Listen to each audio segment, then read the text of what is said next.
عليكم ورحمة الله تعالى وبركاته.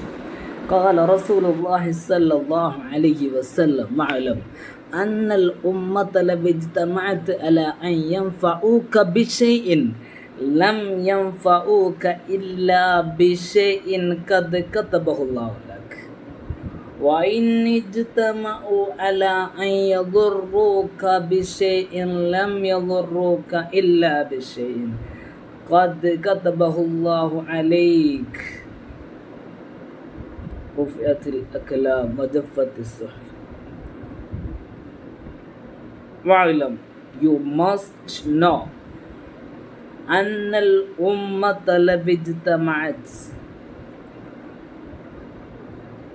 when Allah wants to you something, Allah wants you something, to achieve something or giving you something, nobody can stop it.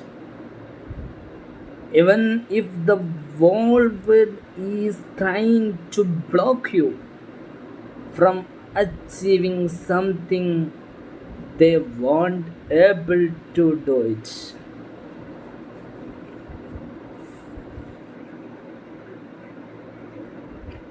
If the whole nation gets together to benefit you, لن ينفعوك إلا بشيء لا كتبه الله قد كتبه الله لك. All nation get together to benefit you, they won't be able to benefit you إلا بشيء قد كتبه الله لك, except with that with Allah has written for you.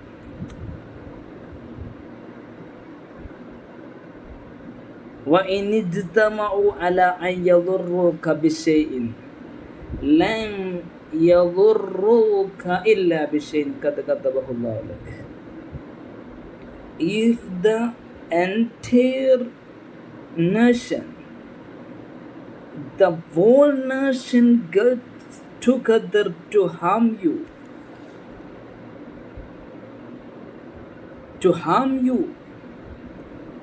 they gathered together to harm you, against you, they will never be able to inflict any harm upon you unless إلا بشيء قد كتبه الله لك, Allah has written it against you. If Allah written it against you, okay, you need to know, you must know, nothing is going to stop it. മലയാളത്തിലേക്ക് translate ചെയ്യാം. ഒരു സമുദായം മുഴുവനും നിന്നുടെ മേൽ ഉപകാരം ചെയ്യാമെന്ന് വിചാരിച്ചവരെല്ലാം നിന്നെ സഹായിക്കാൻ വേണ്ടി ഒത്തൊരുമിച്ച് കൂടിയാലും അവർക്കൊന്നും നിന്നെ സഹായിക്കാൻ കഴിയുകയില്ല, എപ്പോഴല്ലാതെ ആ സഹായം നിനക്ക് കിട്ടണമെന്ന് അള്ളാഹ് ഉദ്ദേശിച്ചിട്ടല്ലാതെ അള്ളാഹ് നിനക്ക് കണക്കാക്കിയത് മാത്രമേ കിട്ടുകയുള്ളൂ.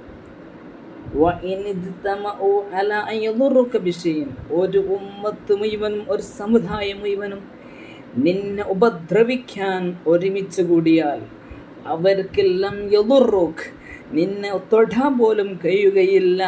ഇല്ലാ ബിശൈഇൻ ഖദ് കതബഹു അല്ലാഹു അലൈക്, അത് നിനക്ക് അള്ളാഹ് എഴുതിയിട്ടുണ്ട്. ആ ഒരു ബുദ്ധിമുട്ട് നിനക്ക് വരണമെന്ന് അള്ളാഹ് കണക്കാക്കിയിട്ടുണ്ടെങ്കിൽ ഒഴികെ, അള്ളാഹ് നിനക്ക് ആ ബുദ്ധിമുട്ട് വരണമെന്ന് കണക്കാക്കിയിട്ടുണ്ടെങ്കിൽ അത് നിനക്ക് വരിക തന്നെ ചെയ്യും. അതുകൊണ്ട് ഈ ഒരു ഹദീസ് മനസ്സിൽ ദൃഢമൂലമാക്കിയാൽ we have no tension, we have not a worry. എല്ലാം റബ്ബ് കണക്കാക്കിയതാണ്. നല്ലത് വരുമ്പോൾ we should express our thanks to God. നമ്മൾ നല്ലത് വരുമ്പോൾ, നല്ല ജീവിതത്തിൽ ഉപകാരങ്ങൾ വരുമ്പോൾ ഇതെനിക്കല്ല കണക്കാക്കിയതാണ് എന്നതിൻ്റെ പേരിൽ നമ്മൾ അള്ളാഹുവിനോട് നന്ദി പറയണം. അതേ സമയത്ത് നമ്മൾക്ക് എന്തെങ്കിലും ബുദ്ധിമുട്ടുകൾ വരികയാണെങ്കിൽ ഇത് മറ്റുള്ളവരുടെ മേൽ പഴിചാരാതെ, ഇതെന്തോ സിഹ്റാണ്, മരണമാണെന്ന് പറയാതെ, ഇത് അള്ളാഹ് എനിക്ക് കണക്കാക്കിയതാണ്, അതല്ലാതെ എനിക്കൊന്നും വരാൻ പോകുന്നില്ല എന്ന് മനസ്സിലാക്കി വി ഷുഡ് ബി പേഷ്യൻ്റ്, നമ്മൾ ക്ഷമക്കൊള്ളണം എന്നാണ് ഈ ഹദീസ് പറയുന്നത്. ഇഷ്ടപ്പെട്ടാൽ ഷെയർ ചെയ്യുക. അസ്സലാമു അലൈക്കും വറഹ്മത്തുള്ളാഹി വബറകാതുഹു.